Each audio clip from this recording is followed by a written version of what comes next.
on the next Seinfeld. I have lost my fiancé, the poor baby. Maybe the dingo ate your baby. Tuesday at 7:30 on Fox 30.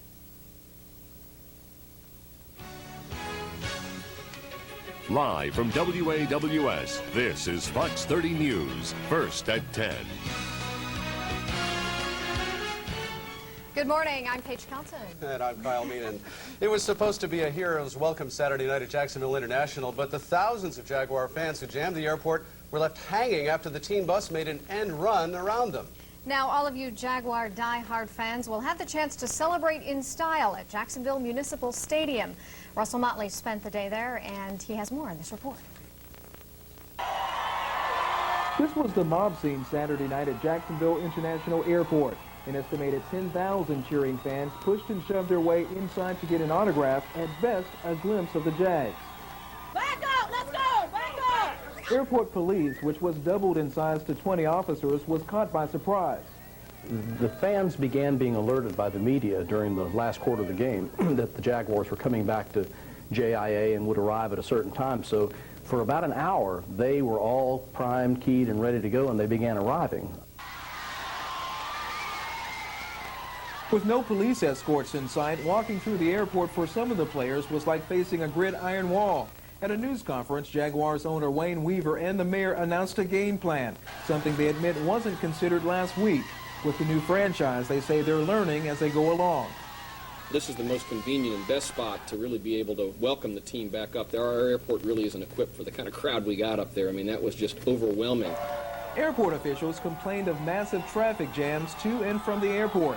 They say every parking lot on the grounds was filled. Meanwhile, some fans complained they didn't get a chance to see most of the Jaguars, who dodged the crowds and headed straight for their cars. I think the other thing that happened, that there was such chaotic conditions at the airport security pushed our people to go down on the tarmac and get on the buses because the crowd control was, it was just too many people. Now, Friday at noon, there'll be a rally on the stadium's west side to send the players off. And Saturday at 3, the stadium opens for fans who want to see the game. Now, it's all free, and late Saturday night, a welcome back party is planned right here in the parking lot, that is at Municipal Stadium. Well, the anticipation and excitement of the Jaguars' win and their playoff hopes has everybody excited on the First Coast. Case in point was over at Regency Square today, where playoff T-shirts went on sale this morning. Folks were gathering to wait in line hours before the Pro Gear store opened its doors, and this is what they came for. They came for the new Buffalo Bills T-shirts commemorating Saturday's historic win. I have followed this team for the 2 years they've been in business, and you just can't beat them. These are things that we're going to save. Yeah, really a big fan, and I'm here waiting to get my T-shirt. I'm a big supporter. All I can say is go Jaguars.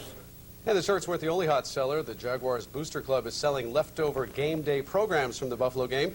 The going price, $10. Well, as you've seen, the First Coast is electrified over the Jaguars. That's true. Our sports director, Drew Spire, like so many of us, still high being here the last 2 games, especially the win over Atlanta. And then, of course, this past weekend. Can you think of a better time to be in Jacksonville if you are a sports fan? Not at all. Came to town just in time, and this is a great time to be here because this team, yes, is doing well. You know, last season, from what I understand, they called it the season of firsts for this team. Longest winning streak now in the second season of first. It's 6. Brunell's 4,000-plus passing yards. Keenan McCardale's all-pro selection. A winning record, the playoffs, and now an historic postseason victory. Amazing indeed.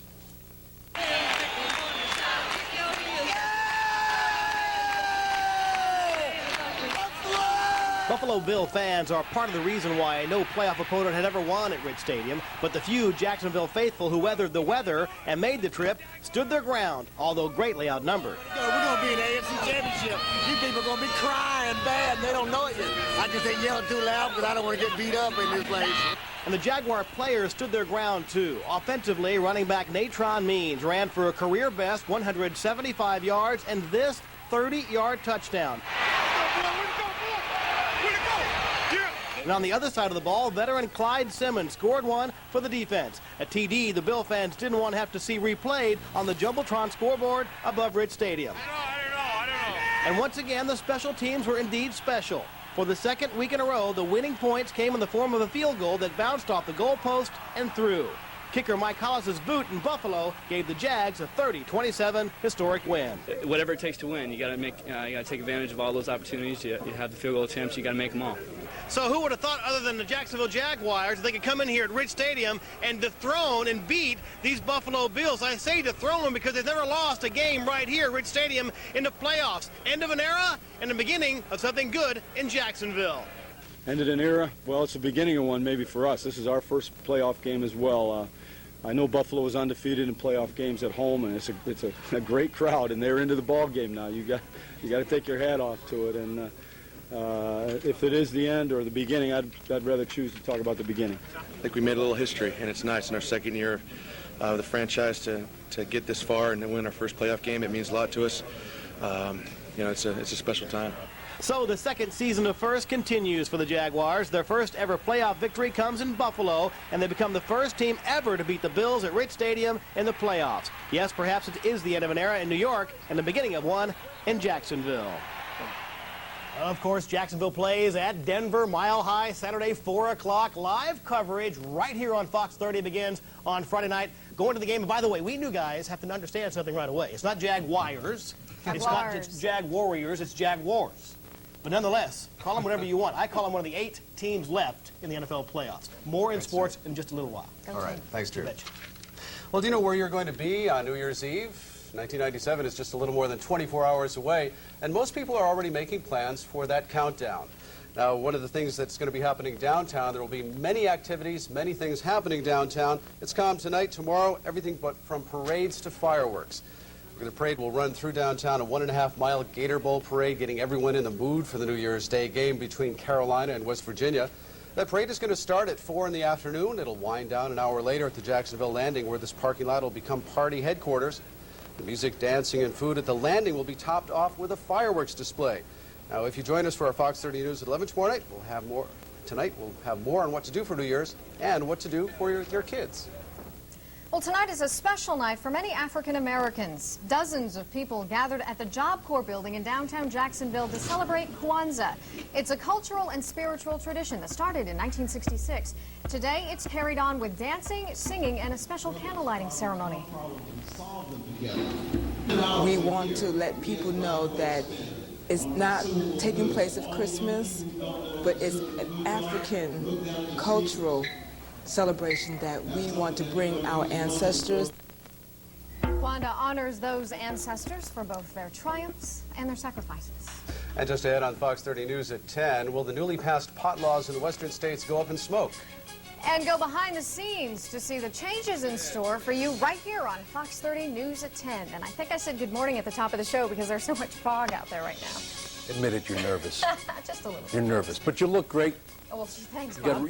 You got reason to be nervous. You sit next to a guy from Hawaii, you know, and everything changes. Used to the heat. But speaking of the fog, it is being another problem. We have a dense fog advisory in effect that's in effect now through the morning hours tomorrow. Just expect the clouds to move in right after the fog starts to burn off. What's ahead in weather?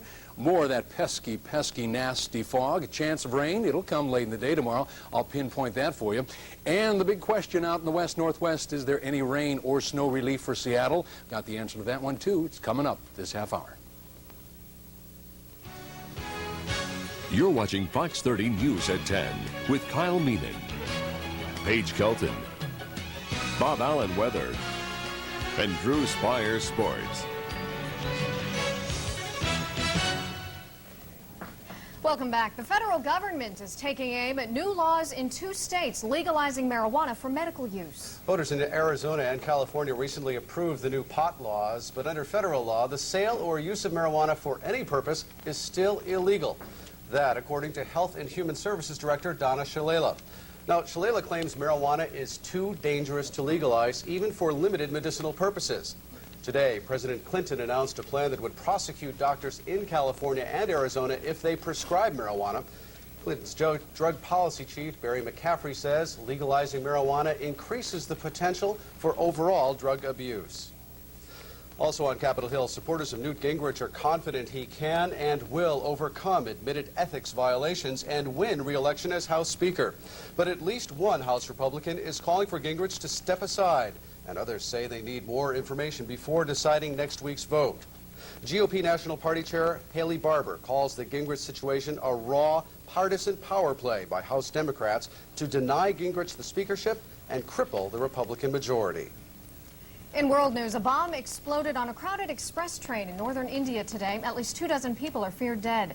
The train was headed for New Delhi and was carrying some 1,200 passengers. The blast ripped apart 3 cars and derailed several others. Rescue workers are now searching in the dark, trying to find survivors. No one has claimed responsibility for the attack. The fiscal crisis for the city of Miami continues, with civic leaders there trying to find ways to chip away at a debt of $68 million. Commissioners met today trying to work out a plan to resolve the financial woes through union wage concessions and some fee increases. The city had until Friday to submit the plan for approval by a state oversight board. Members of the state board will meet next week to decide whether or not to accept the city's plan. In Clearwater last night, an unexpected turn put a motorist in over their head. It happened at the Edgewater Motel in Clearwater, captured in these pictures by an amateur camera person. Somehow, this Lincoln Continental veered off its path and crashed into the pool. The accident is still under investigation. Well, coming up next on Fox 30 News, a Jacksonville television station says goodbye to its newsroom. But for another station, this is a night of new beginnings. And later, Florida and Florida State plan to give each other a hard time down in the Big Easy.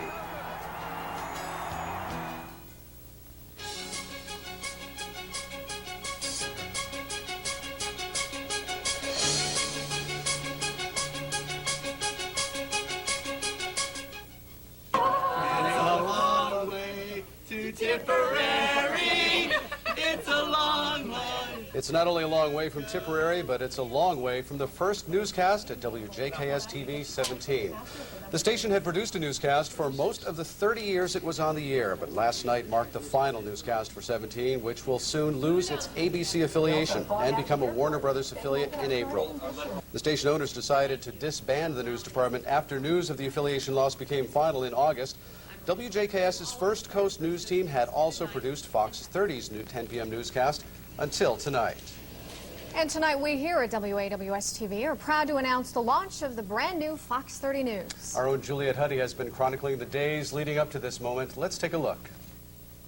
In 5, 4, 3, 2, 1, music mic cue. The countdown has begun, Jacksonville. We're now less than a week away from one of this station's most innovative, exciting, and some say daring ventures. Fox 30 News. It's going to be about live, it's going to be about local news, it's going to be about being competitive in this market. Just ahead, first at 10. Jacksonville is having... Down on the news set, anchors Paige Kelton and Kyle Meenan watch patiently as director Joel Sanders and his crew set and reset camera angles and audio levels. We've had an unusually short amount of time to get to know each other and to build that team rapport, because we are going to be perceived as a team. But he's a great guy. We both have the same work ethic. We have the same philosophies, and we practice the same kinds of journalism. So, and besides that, he's a great guy. Hotel 112, Signal 63, Hotel 110. After a much-needed Christmas holiday off, it's back to work again. Today, it's a printer glitch that has producers in a mild panic. It's on alarm. I don't know. I have no idea. Oh, well, that really helped it. Change is an inevitable part of this business, and it's adding to the excitement of it. And you just have to be able to adapt to the things and roll with whatever comes up. Where's your key? On ME1? FX1? We've got H&R Block and we've got the IRS. I put the Jaguar story in the news rundown because it's going to run in news. See? And then you would actually... Yay! Fox 30 News began as a concept in station manager Josh McGraw's mind roughly 5 years ago.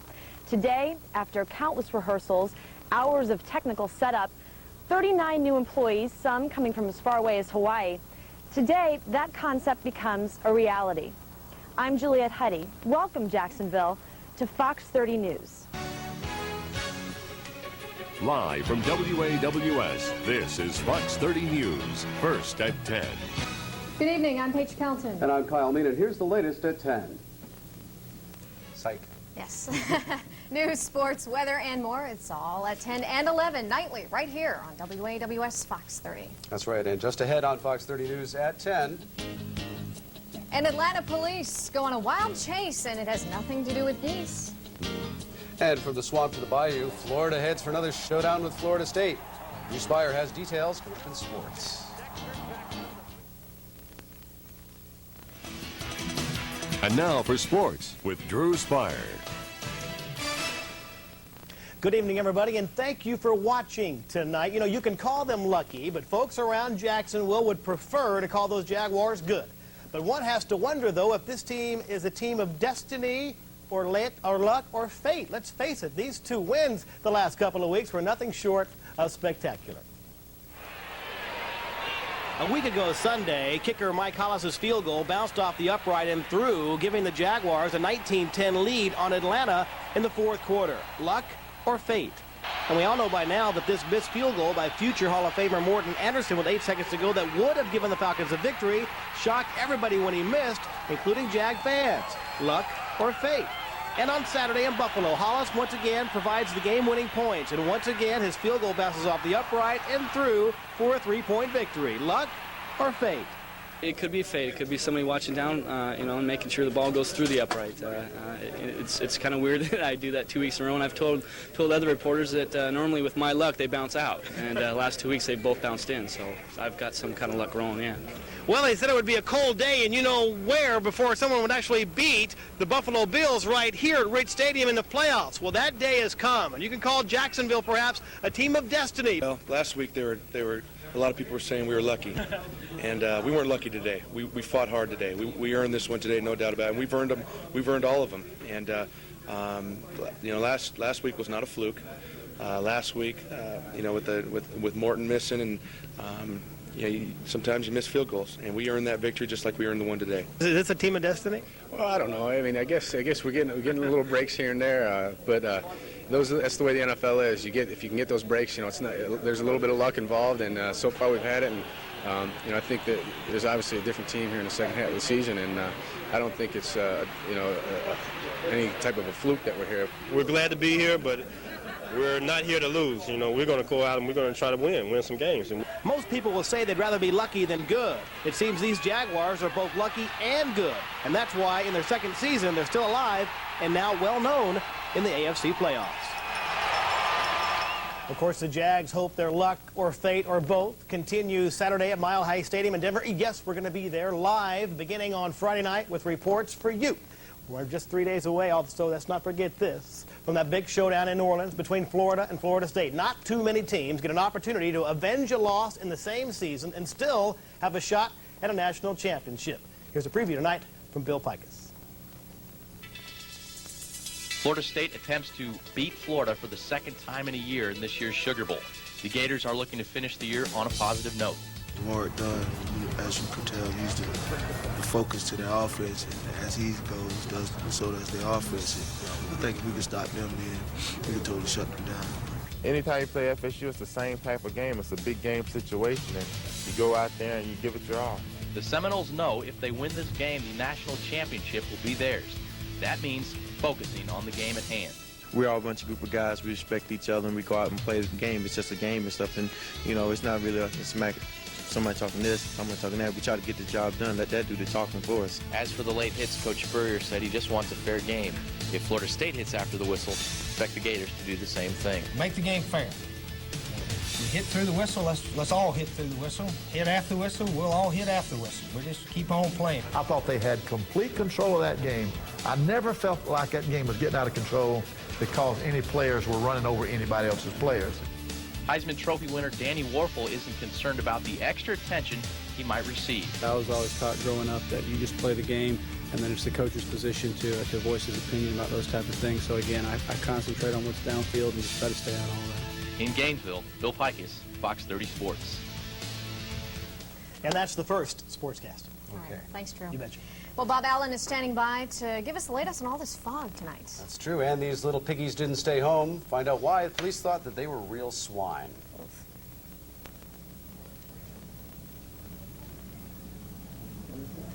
Tonight's sports is brought to you by your Jacksonville area Burger King restaurants, where the big cats eat. And now for weather with Bob Allen.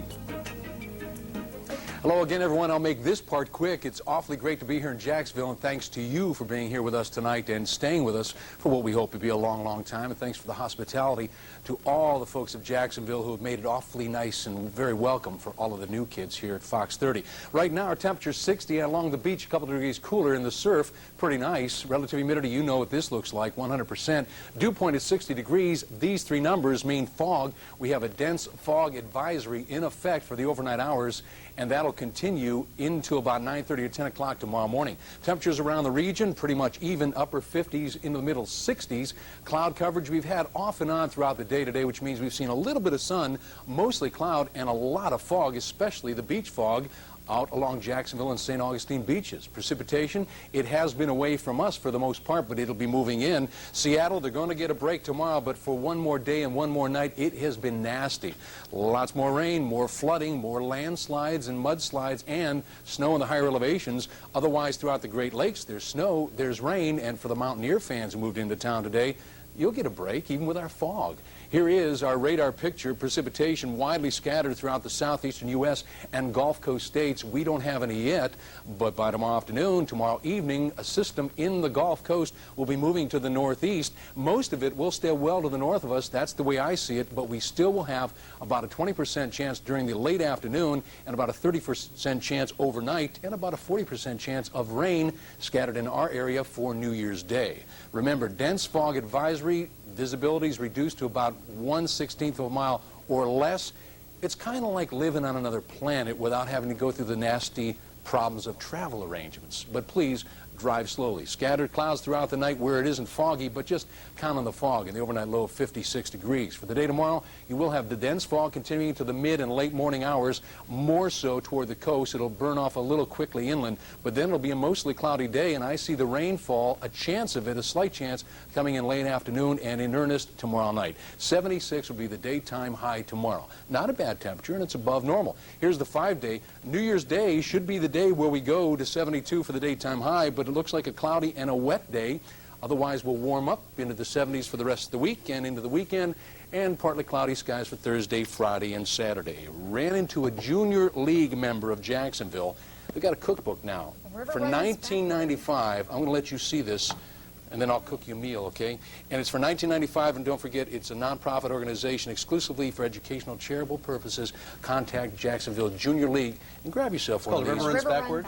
Yeah, and again, go Jags, and thanks to all of you for making it so nice and hospitable for all of us new people here. Maybe some, we do appreciate that. Maybe some bacon recipes in there, too. I'll Speaking check. of bacon, That's right. You've heard of a wild goose chase? Well, this weekend, Atlanta police were sent on a wild pig chase. the 5 critters pigged out on several lawns in the city's Vinnings district before the chase began. It took officials an hour and a half to catch the kingpin, while his accomplices, well, they're still at large. And you can find them in the grocery section of your favorites. Yes. Just kidding. Thanks for making Fox 30 News part of your evening. We're all going to be back here at 11. Hope to see you then. Good night.